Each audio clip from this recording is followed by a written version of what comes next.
আজকের ভিডিওতে আমরা এক্সপ্লোর করব থিওডোসিয়ান ওয়াল, যেটা হচ্ছে কনস্ট্যান্টিনোপলকে রক্ষা করার জন্য সেই সময় তৈরি করা হয়েছিল। তো চলেন শুরু করা যাক। এদিকেও কিন্তু দেওয়ালটা খুব কাছ থেকে দেখা যাচ্ছে, আর কত মোটা সেটা একটু দেখে নিই। যে দেওয়ালটার নাম থিওডোসিয়ান ওয়াল হলো কেন, আর এই দেওয়ালটা কত সালে বানানো হয়েছিল, আর এই দেওয়ালটা বানাতে কত সময় লেগেছিল, আর এই দেওয়ালটা কেনই বা বানানো হয়েছিল। সুলতান মেহমেদ যখন একটা বিশাল কামান নির্মাণ করছিলেন, এই জায়গাটায় আপনি খেয়াল করে দেখেন যে দেওয়ালটা আস্তে আস্তে নিচের দিকে নেমে গেছে। ওই জায়গাগুলোতে উনি কামান সেট করছিলেন আর কি। এই দেওয়ালটার গুরুত্ব আমার কাছে অনেক বেশি। এর কয়েকটা রিজন আছে, আমি একে একে সেগুলো বলতেছি। একটু ডান পাশে আসতেছি, দেখেন এই দেওয়ালটাতে অবস্থা কিন্তু খুবই খারাপ। আমরা আরেকটা ছোট্ট গেটের সামনে চলে আসলাম। আচ্ছা, এখানে প্রথমে আপনি কোরআনের আয়াতটা দেখতে পাচ্ছেন। এখানে মোটামুটি অনেকটা ক্লিয়ার যে দেওয়ালটা অ্যাকচুয়ালি কিরকম ছিল। ছোট্ট একটা দরজা, ফটক, এটা দিয়ে আমরা বাইরে যেতে পারি চাইলে। আচ্ছা, আমরা এখান থেকে দেওয়ালটা একটু এক্সপ্লেন করার চেষ্টা করি। এই জিনিসটা কি সেটা আমি অনেক বোঝার চেষ্টা করেও বুঝতে পারি নাই।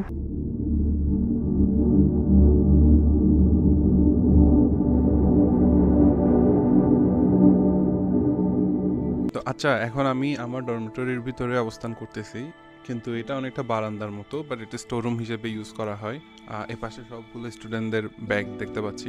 এখানে আমি জাস্ট আসছি যাতে বাহিরে কিরকম ঠান্ডা হবে সেটা একটু বুঝতে পারি। আজকে যেটা মনে হচ্ছে খুব বেশি ঠান্ডা পড়বে, এতক্ষণ 1 ডিগ্রি পর্যন্ত ছিল, বাট একটু আগে একটু রোদ উঠছে, তো তাপমাত্রা একটু উপরের দিকে উঠছিল 5 ডিগ্রি। তো বর্তমানে যে ওয়েদার আপডেট সেটা আমি আপনাকে দিয়ে দিই। বর্তমানে এখন 5 ডিগ্রি পড়তেছে।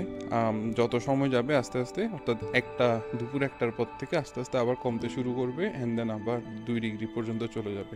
এই সময়ে রিয়েল ফিল দেখাচ্ছে -2 ডিগ্রি। এতক্ষণ পর্যন্ত -1 ডিগ্রি ছিল, বাট রিয়েল ফিলটা এখন আরেকটু ডাউন হয়ে -2 ডিগ্রিতে নেমে গেছে। বোঝাই যাচ্ছে যে কয়দিন অনেক ঠান্ডা পড়বে। আর আগামী 5 দিনের ফোরকাস্ট যদি দেখি, আজকে আগামীকালকে 1 ডিগ্রি পর্যন্ত নামবে, আর রিয়েল ফিলটা মনে হয় আরও নিচের দিকে চলে যাবে।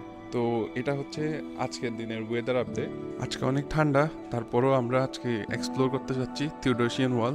আর থিওডোসিয়ান ওয়াল হচ্ছে ইস্তানবুলকে বা কনস্ট্যান্টিনোপলকে রক্ষা করার জন্য সে আমলে বাইজেন্টাইনরা যে ওয়ালটা বা দেওয়ালটা তৈরি করেছিল। ফাইনালি বাইরে চলে আসলাম। তো আমি আপনাকে একটু যে দেওয়ালের কথা বলতেছি সেটা একটু দেখাই। আপনি এদিকে যদি একটু জুম করি, এখানে যে দেওয়ালটা দেখা যাচ্ছে সেটার কথা আমরা মূলত বলতেছি। তো আর একটু এদিকে আপনাদেরকে দেখাই। এখানে একটা মসজিদ দেখা যাচ্ছে, এটা অনেক পরে নির্মাণ হয়েছে দেওয়ালের, বাট এই মসজিদটাও অনেক পুরাতন। এটা নিয়ে আমরা অন্যদিন কথা বলবো, বাট আপাতত আমরা দেওয়ালে ফোকাস করি। তো আমরা যদি একটু এদিকে দেখি, এদিকেও কিন্তু দেওয়ালটা খুব কাছ থেকে দেখা যাচ্ছে, আর এখানে তুরস্কের ফ্ল্যাগ উঠতেছে। তো আমরা এই পাশটা একটু যাব, বাট এদিক থেকে অনেক বেশি বাতাস আসতেছে। তো আমরা একটু এদিকে যাব আর দেখার চেষ্টা করবো যে দেওয়ালটার কী অবস্থা। দেওয়ালটার কাছেই চলে আসলাম, তো এটাই দেখাই আপনাদেরকে।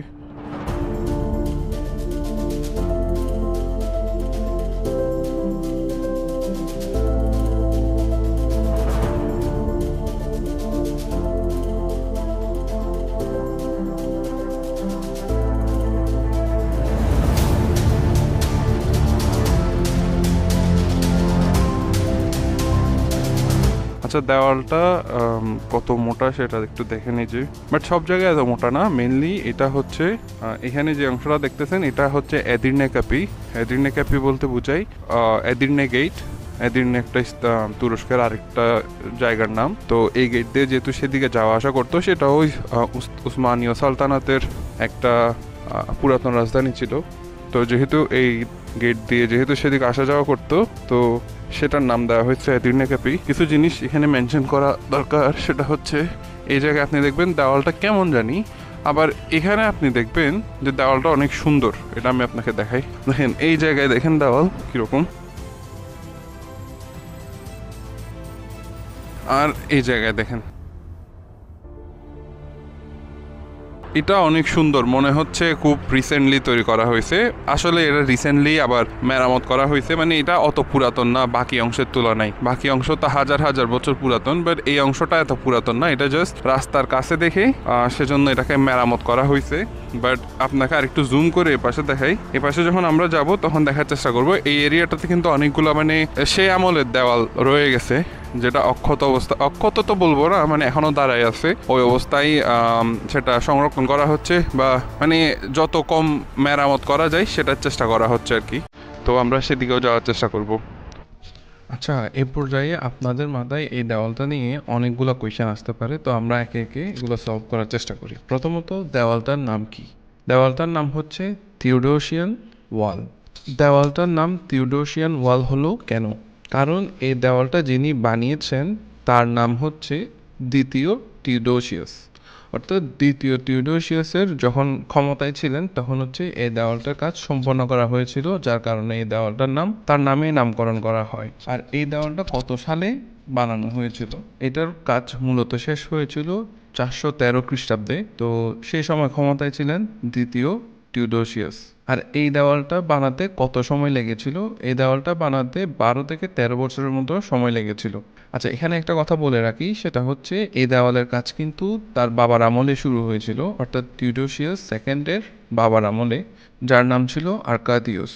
আর এই দেওয়ালটা কেনই বা বানানো হয়েছিল? প্রথমত, কনস্ট্যান্টিনোপলে আগেও আরেকটা দেওয়াল ছিল, কিন্তু যখন কনস্ট্যান্টিনোপলের জনসংখ্যা বাড়তে শুরু করে তখন তারা রিয়েলাইজ করলো যে তাদের সীমানা বাড়ানো উচিত, আরও একটা মজবুত দেওয়াল তাদের প্রয়োজন। তখন তারা আগের দেওয়ালকে বাজেয়াপ্ত করে দেয় বা ওটা ইউজ করা বন্ধ করে দেয়, তার বদলে তারা নতুন একটা দেওয়াল আরও সামনে গিয়ে তৈরি করে, যার কারণে তাদের মোট আয়তনও বৃদ্ধি পায় আর আরও মজবুত শক্তিশালী মডার্ন একটা প্রাচীর নির্মাণ তারা করে, যার ফলে তাদের যে ডিফেন্স সিস্টেম সেটাও আধুনিক হয়েছিল এবং যার কারণে হাজার হাজার বছর ধরে তারা শাসন করতে সক্ষম হয়েছিল।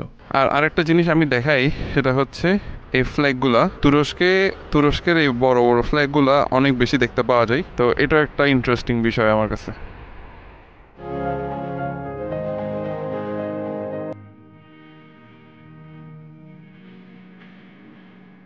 আচ্ছা, আমরা যেহেতু এদির্নে কাপি নিয়ে কথা বলতেছি, তো আরও একটা গেট আছে যেটা হচ্ছে তোপকাপি। তো তোপ বলতে বোঝায় কামানকে। তো সুলতান মেহমেদ যখন একটা বিশাল কামান নির্মাণ করছিলেন, বেসিলিকা যার নাম ছিল, বা টার্কিশ ভাষায় যাকে শাহী ডাকা হইতো, তো সেই কামানটা দিয়ে মোটামুটি দেওয়াল ধ্বংস করা হয়েছে। কিন্তু তারপরেও এই দেওয়ালটা কেমনে দাঁড়ায় আছে সেটার মেইন কাহিনী হচ্ছে, আপনি যদি লক্ষ্য করেন আপনি দেখবেন এখান থেকে আমরা দাঁড়াইয়ে অনেক বড় বড় বিল্ডিং কিন্তু ডিরেক্টলি দেখতে পাচ্ছি। তার মানে আমরা অনেকটা উঁচুতে দাঁড়ায় আছি, ওই বিল্ডিংগুলো অনেক নিচে, যার কারণে আমরা এখান থেকে ডিরেক্টলি রাস্তাতে দাঁড়াইয়ে অনেক বড় বড় বিল্ডিং এর মাথা দেখতে পাচ্ছি লিটারেলি। তো এটার মেইন কারণ হচ্ছে এটা অনেক উঁচুতে, এই পাহাড়টা, দেওয়ালটাও অনেক উঁচুতে। তো এই জায়গায় সুলতান মেহমেদ টার্গেট করেন নাই। আমরা যখন আরো ওই পাশে চলে যাব, আমরা যখন আরো অনেক এই পাশে যেতে হবে, সেই পাশে একটা গেট আছে যেটার নাম হচ্ছে তোপকাপি। মানে তোপ বলতে বোঝায় কামানকে, কাপি মানে গেট। অর্থাৎ সুলতান মেহমেদ যে দরজার আশেপাশে কামান লাগাইছিলেন মেনলি, আর কামান দিয়ে যে পাশের দেওয়ালটা ধ্বংস করছিলেন, ওইটার নামই হয়ে যায় তোপকাপি পরবর্তীতে। আর অ্যাকচুয়ালি কনস্ট্যান্টিনোপল যে সময় ছিল, সেই সময়ে সেই দরজাটার নাম ছিল মনে হয় আজিজ রোমানোস গেট অথবা সামথিং, মানে একটা সেন্ট ছিল ওদের, ওর নামে ছিল ওই গেটটা, সেটার নাম হয়ে গেছে তোপকাপি, আর এটার নাম হয়ে গেছে এদির্নে কাপি। তো এটা ছিল ছোট্ট একটা স্টোরি। আচ্ছা, এই জায়গায় দাঁড়িয়ে কিন্তু আরো ক্লিয়ারলি বোঝা যাচ্ছে যে আমরা অনেক বড় একটা পাহাড়ের উপরে দাঁড়ায় আছি। যেমন আমি যদি জুম করি, আপনি দেখবেন যে এখান থেকে আমরা আই লেভেলে অনেকগুলো বিল্ডিং এর ছাদ দেখতে পাচ্ছি, অনেকগুলো বড় বড় বিল্ডিং দেখতে পাচ্ছি। তার মানে হচ্ছে আমরা অলরেডি অনেক উঁচু জায়গায় দাঁড়িয়ে আছি, সেজন্য আমাদের কাছে এটা এরকম মনে হচ্ছে। তো আমরা যদি আরেকটু এই পাশে দেখি, এই জিনিসটা আরো ক্লিয়ারলি আমি এক্সপ্লেন করতে পারবো। এখানে দেওয়ালটা আছে, আর আমি যদি দেখি একটু জুম করি, আপনি দেখবেন এখানে কিন্তু অনেক নিচে আপনি দেওয়ালটা দেখতে পাচ্ছেন খুব সম্ভবত, মানে দেওয়ালের মাথা আপনি অনেক নিচে দেখতে পাবেন। দাঁড়ান, আমি আরও সামনে গিয়ে আপনাদেরকে ক্লিয়ারলি দেখানোর চেষ্টা করি। আচ্ছা, এখান থেকে যদি আমি জুম করি, আপনি দেখবেন যে আপনি অনেক নিচেই কিন্তু দেওয়ালের যে উপরের অংশ এটা দেখা যাচ্ছে। তো কিন্তু এই জায়গায় যদি আপনি দেখেন, দেওয়ালটা আস্তে আস্তে অনেক উপরে উঠে গেছে। এই যে এই জায়গাটায় আপনি খেয়াল করে দেখেন যে দেওয়ালটা আস্তে আস্তে নিচের দিকে নেমে গেছে। তো এটা হচ্ছে অনেকটা পাহাড়ের উপরে, আমরা সেজন্য এইভাবে দেখতে পাচ্ছেন। তো সুলতান মেহমেদ কি করছিলেন, যে জায়গাটায় আপনি নিচু দেখতে পাচ্ছেন ওই জায়গাগুলোতে উনি কামান সেট করছিলেন আর কি। এই পাশের এদির্নে কেপের যে দেওয়ালটা আছে ওটা যেহেতু অনেক উপরের অংশে আছে, তো সেই কারণে সুলতান মেহমেদ যখন কামান সেট করছিলেন এই জায়গায় টার্গেট করেন নাই। আর এটা অনেক স্ট্রং ছিল, কিন্তু ওই যেটা নিচের অংশ ছিল তোপকাপি, ওখানে যেহেতু একটু নিচু ছিল, সমতল থেকে ইজিলি প্রবেশ করা যেত, তাই তিনি সুবিধার্থে, তার সৈন্যদের সুবিধার্থে তিনি ওই জায়গাটায় মোটামুটি টার্গেট করেন। আর সেজন্য এখন বর্তমানে ওই জায়গাটার নাম হয়ে গেছে তোপকাপি, অর্থাৎ কামান গেট, সামথিং লাইক দ্যাট। এটাই হচ্ছে মোটামুটি এই দেওয়ালের ছোট্ট একটা হিস্ট্রি, যেটুক আমার আইডিয়া আছে। বাকিটা আমরা দেওয়ালটাকে আরও ক্লোজলি দেখার চেষ্টা করতেছি। আচ্ছা, আপনারটা আমি জানি না, বাট এই দেওয়ালটার গুরুত্ব আমার কাছে অনেক বেশি। এর কয়েকটা রিজন আছে, আমি এক একে সেগুলো বলতেছি। প্রথমত হচ্ছে নবী করিম সাল্লাল্লাহু আলাইহি সাল্লাম বলেছিলেন যে এই কনস্ট্যান্টিনোপল শহরটা মুসলিমরা জয় করবে। তো এটা একটা তার ভবিষ্যৎবাণী, আর এটা সত্য হওয়াটা আমাদের জন্য একটা গর্বের বিষয়। আর কনস্ট্যান্টিনোপল জয় করার ক্ষেত্রে মুসলমানদের সবচেয়ে বড় বাধা ছিল এই দেওয়ালটাই। তো এই দেওয়ালটার গুরুত্ব এই জায়গায় অনেক বেশি হয়ে যায়। আর যখন নবী করিম সাল্লাল্লাহু আলাইহি ওয়াসাল্লাম বলেছিলেন যে মুসলিমরা এই দেওয়ালটা জয় করবে, এই শহরটা জয় করবে, তখন হচ্ছে এই শহরটা জয় করার জন্য মুসলিমদের মধ্যে একটা উচ্চ আকাঙ্ক্ষা ছিল, একটা আশা ছিল। আর যখন থেকে নবী করিম সাল্লাল্লাহু আলাইহি ওয়াসাল্লাম এটা বলেছিলেন যে যারা এই শহর জয় করবে তারা অনেক মর্যাদাবান হবে, তখন থেকে মুসলিমদের মধ্যে একটা কম্পিটিশন শুরু হয়ে যায় যে অ্যাকচুয়ালি কে কার আগে এই শহরটা জয় করতে পারে। এটা ছিল অনেকটা হেলদি কম্পিটিশন, অর্থাৎ সবারই শহীদ হওয়ার জন্য বা সবারই যারা গাজী হয়েছিল তাদের অন্তর্ভুক্ত হওয়ার জন্য একটা উচ্চাকাঙ্ক্ষা কাজ করতো। যেহেতু এই শহরটা জয় করতে গিয়ে, এই দেওয়ালটা জয় করতে গিয়ে যেহেতু অনেক মুসলিম সাহাবী, অনেক মুসলিম বীর এখানে শহীদ হয়েছেন, তাদের পরিশ্রম, মাল যান সব কিছু কোরবানি করেছেন, এই দেওয়ালটা সে সব কিছুকে অ্যাকচুয়ালি রিপ্রেজেন্ট করে। তো সে পার্সপেক্টিভ থেকে আসলে আমার কাছে এই দেওয়ালটার গুরুত্ব অনেক বেশি। আর ফাইনালি যখন 1453 সালে ফাতেহ সুলতান মেহমেদ এই দেওয়ালটা জয় করলেন, এই শহরটা জয় করলেন, এর মধ্য দিয়ে কিন্তু নবী করিম সাল্লাল্লাহু আলাইহি ওয়াসাল্লামের সেই ভবিষ্যৎবাণী সত্য প্রমাণিত হলো, আর আমাদের ইসলামের আর হচ্ছে মুসলিমদের একটা গর্বের বিষয়ে পরিণত হলো। তাছাড়া এটা হচ্ছে ইসলামের সত্যতা আরও একবার প্রমাণ করলো। আর এটা আমার মনে হয় যে একটা অলৌকিক নিদর্শন বা একটা মুজিজার একটা নিদর্শন। আচ্ছা, এই দেওয়ালটা একটু ভালো করে লক্ষ্য করেন, এই জায়গায় অনেক সুন্দর, কিন্তু আমরা যখন একটু ডান পাশে আসতেছি দেখেন এই দেওয়ালটাতে অবস্থা কিন্তু খুবই খারাপ। তো এটা হচ্ছে পুরাতন দেওয়াল, আর এটা হচ্ছে মেরামত করা হয়েছে পরবর্তীতে, অনেক পরে আর কি। বাট এটা হচ্ছে অ্যাকচুয়ালি পুরাতন দেওয়াল যেটা এরকম ছিল। মানে আপনি যদি এই অংশটা ভালো করে দেখেন তাহলে আপনি বুঝবেন যে এই দেওয়ালটা অ্যাকচুয়ালি কীভাবে তৈরি করা হয়েছিল আর কি। আমরা আরেকটা ছোট্ট গেটের সামনে চলে আসলাম এটা, আর এটার দুই পাশে দুইটা ওয়াচ টাওয়ার আছে বড় বড়। এই যে এটা একটা ওয়াচ টাওয়ার, আর এই জায়গায় আরেকটা ওয়াচ টাওয়ার যেটা অনেকটা ভেঙে গেছে মনে হচ্ছে। তো এখানে কিছু কথা আমি বলে রাখি, অনেকে হয়তো আমি যেহেতু বলতেছি মেরামত করতেছে হয়তো মনে করতে পারেন যে টার্কিশ গভর্নমেন্ট করছে, কিন্তু এই দেওয়ালটা শুধুমাত্র টার্কিশ গভর্নমেন্ট না, সে আমলেও বিভিন্ন রাজারা এটা মেরামত করছে। অর্থাৎ প্রথমে ধরেন একটা অংশ তৈরি করা হয়েছিল, পরবর্তীতে ধরেন 200-100 বছর পর আবার জিনিসটা মেরামত করা হয়েছিল আর কি। তো এটা খুব সম্ভবত বাইজেন্টাইন কোনো একটা রাজা মেরামত করছে। ওরা এখানে অনেকটা তাদের নাম দেওয়ালের মধ্যে লিপিবদ্ধ করে দিছিল, বাট ওগুলো আমি এত ঠান্ডার মধ্যে এখানে খুঁজে পাচ্ছি না। বাট পরবর্তীতে কখনো ভালো করে যদি বুঝি তখন দেখাবো। আর এখানে একটা সাইনবোর্ড দেখতে পাচ্ছি, এটা একটু বোঝার চেষ্টা করি। আচ্ছা, এখানে প্রথমে আপনি কোরআনের আয়াতটা দেখতে পাচ্ছেন, অ্যান্ড দেন এটার অনুবাদ দেওয়া আছে। তারপরে টার্কিশ ভাষা এখানে লেখা আছে যে ফাতেহ সুলতানের বাহিনী এই গেট দিয়ে মূলত ইস্তানবুলে প্রবেশ করে। তো আমরা এখন ভিতরের পাশে ঢুকে ভিতরের দিকের অবস্থা বোঝার চেষ্টা করব। আর ওই পাশে সম্ভবত আরেকটা গেট আছে যেটা দিয়ে আমরা বাহির হতে পারবো। তো আমরা ভিতরের দিকে ঢুকি।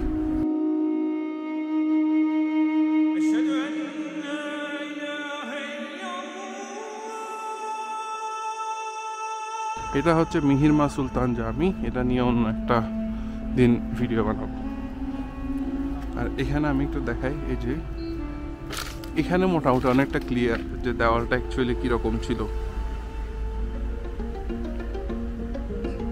অনেক পুরাতন দেওয়াল, আর যে জায়গায় অবস্থা অনেক খারাপ সেখানে নেট দেওয়া হয়েছে, আর যেগুলো একটু অবস্থা ভালো হয়তো মেরামত করা হয়েছে, রেস্টোরেশন করা হয়েছে, সেগুলা এখনও ওপেন আছে।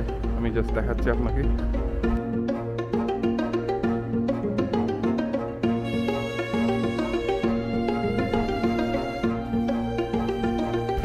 এই যে এই জায়গায় খুব সম্ভবত রেস্টোরেশন প্রসেস হয়েছিল, অথবা এটা এভাবেই ছিল, বাট যেহেতু একটু স্ট্রং সেহেতু এখানে নেট দেওয়া নেই।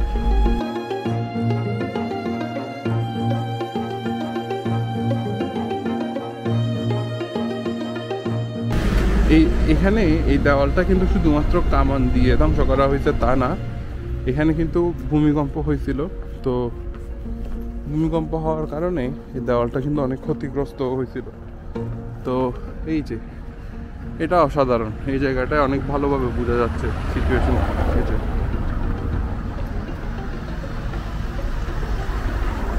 তো ভূমিকম্পের ফলেও কিন্তু এটা অনেকটা ধ্বংসপ্রাপ্ত হয়েছিল।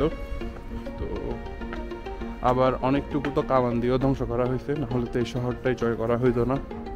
আর এই জায়গাগুলো আমি যতটুকু শুনছি এখানে গেট দিয়ে বন্ধ করে দেওয়া হয়েছে, কারণ এখানে কিছু মানুষ উঠে তখন হয়তো দখল করছিল পরবর্তীতে। মানে দখল বলতে আমি বুঝাচ্ছি যারা হোমলেস পিপল আছে ওরা এখানে নানান ধরনের ইলিগেল কাজ কারবার করতো।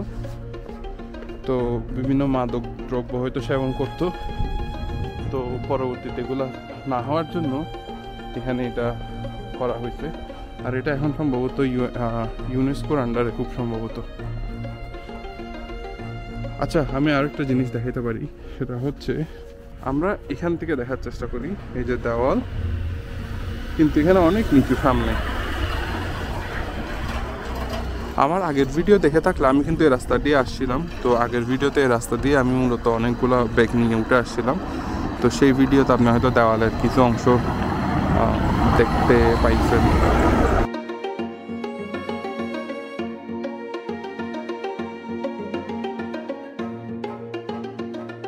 ছোট্ট একটা দরজা ফটক, এটা দিয়ে আমরা বাইরে যেতে পারি চাইলে। তো বাহিরের দিকে দেখার চেষ্টা করি কি অবস্থা।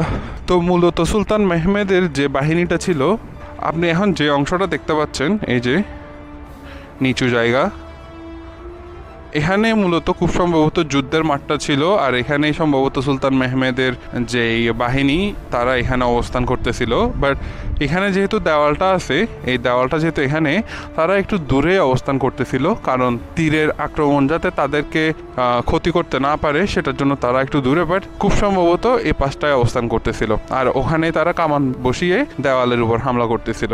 আর আমরা যদি একটু দেখার চেষ্টা করি, এই যে দেওয়ালটা, আর এই জায়গায় যদি আমরা একটু জুম করি, এই যে এখানে এইটা হচ্ছে খুব সম্ভবত আসল দেওয়াল, যেটা হচ্ছে আস্তে আস্তে ক্ষয়প্রাপ্ত হতে হতে এই অবস্থা। এখানে আমরা একটু যাব, আরেকটা জিনিস এক্সপ্লেইন করব, তারপরে ভিডিওটা শেষ করার চেষ্টা করব। আচ্ছা, আমরা এখান থেকে দেওয়ালটা একটু এক্সপ্লেইন করার চেষ্টা করি। এই দেওয়ালটা মূলত 3টা লেয়ারে তৈরি করা হয়েছিল। তো আমরা একটু জুম করলে আপনি এই জায়গায় দেখতে পাচ্ছেন একটা দেওয়াল দাঁড়ায় আছে। সামনে দেখেন যে একটা ছোট্ট দেওয়াল আছে, যেটা হয়তো অনেকটা ক্ষয়প্রাপ্ত হয়েছে। অ্যান্ড দেন আরও একটু আসলে এখানেও কিন্তু দেওয়ালের একটা অংশ দেখতে পাচ্ছেন। তো এটার মেইন কারণ হচ্ছে দেওয়ালটা অ্যাকচুয়ালি তৈরি করা হয়েছিল 3টা অংশে। তো 3টা অংশের ছবি আমি গুগল থেকে খুঁজে আপনাকে দেখানোর চেষ্টা করব, কিন্তু এখানে বোঝার কোনো উপায় নেই, কারণ এখানে অনেক বন জঙ্গল হয়ে গেছে, অনেক ছোট, মানে ক্লিয়ারলি এখানে বোঝা যাচ্ছে না। বাট আমরা একটু দেওয়ালটাকে দেখানোর চেষ্টা করি। এখান থেকে দেখা যাচ্ছে তো মূলত এই জায়গায় একটু ডাউন আছে আর তারপর আবার উঁচু আছে। তো এভাবে করে মানে ইস্তানবুলের দেওয়ালটা উঁচু নিচু হয়ে গেছে। তো যে অংশে সবচেয়ে বেশি নিচু ছিল আর মেহমেদের জন্য বেশি সুবিধা ছিল, ওই জায়গাটায় তিনি মূলত হামলা করছিলেন আর কি, বা আক্রমণটা ওই জায়গায় পরিচালনা করছিলেন। তো আর এখানে মূলত যেটা বোঝানোর চেষ্টা করতেছি, এই দেওয়ালটা মূলত 3 ভাগে ডিভাইডেড ছিল। আরেকটু দেখাই, প্রথমে আমি আপনাকে মেইন যে দেওয়ালটা সেটা দেখাই। তো এই দেওয়ালটা হচ্ছে মেইন। তারপরে আমরা আরও একটা দেওয়াল দেখতে পাচ্ছি, অ্যান্ড দেন আমরা আরেকটু সামনের দিকে আসলে আরও একটা দেওয়ালের ভাঙ্গা অংশ দেখতে পাবো। তো এখানে একটা সামনে আমরা বড় অংশ দেখতে পাচ্ছি। আমার মনে হয় এই দেওয়ালটা অ্যাকচুয়ালি ভেঙে এখান থেকে পড়ে গেছে, এমনও হইতে পারে। আবার এমনও হইতে পারে যে ওখানে কিছু একটা ছিল। তো বাট দেওয়ালটা যেহেতু 3টা লেয়ারে ছিল, সেজন্য আইডিয়া করার চেষ্টা করতেছি যে এখানে মূলত লেয়ারগুলো ছিল আর কি। আচ্ছা, এই জিনিসটা কি সেটা আমি অনেক বোঝার চেষ্টা করেও বুঝতে পারি নাই।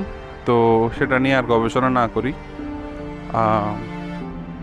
এই জায়গা থেকে আমরা দেওয়ালটা আরেকবার দেখার চেষ্টা করি। এই যে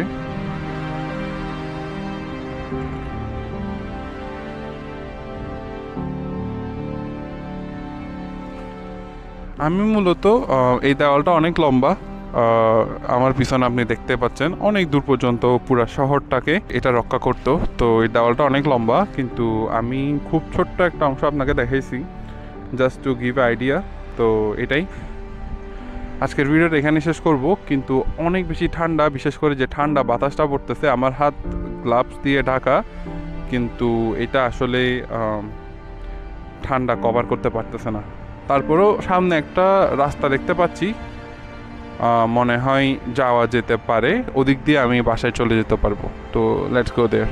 আচ্ছা, দেওয়ালটার আমরা এন্ড বর্ডার দেখতে পাচ্ছি খুব সামনে আমার, কিন্তু মেইন যে দেওয়ালটা দাঁড়ায় আছে এটা কিন্তু অনেক পিছনে। তো এটাই আমি বলতে চাচ্ছিলাম যে এই দেওয়ালটা মোটামুটি কয়েকটা লেয়ারে বানানো হয়েছে। তো আমি ওখানে গিয়ে এই জিনিসটা দেখানোর চেষ্টা করি। আচ্ছা, এটা হচ্ছে মেইন দেওয়াল যেটা আমরা এদিকে দেখতে পাচ্ছি, আর এটা হচ্ছে আরেকটা অংশ যেটা বাহিরে যে লেয়ারটা ছিল আমরা এই পাশেও অনেক ভালোভাবে দেখতে পাচ্ছি। এই যে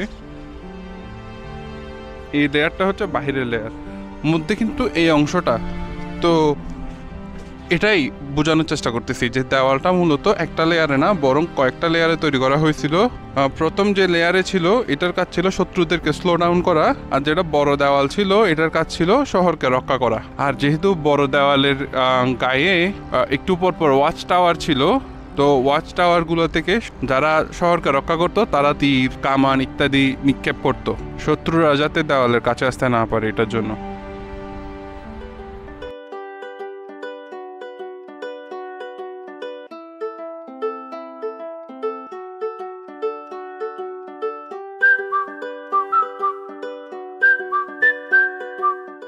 আস্তে আস্তে ঠান্ডা অনেক বাড়া শুরু করছে, আর অতিরিক্ত বাতাস, খুবই ঠান্ডা লাগতেছে।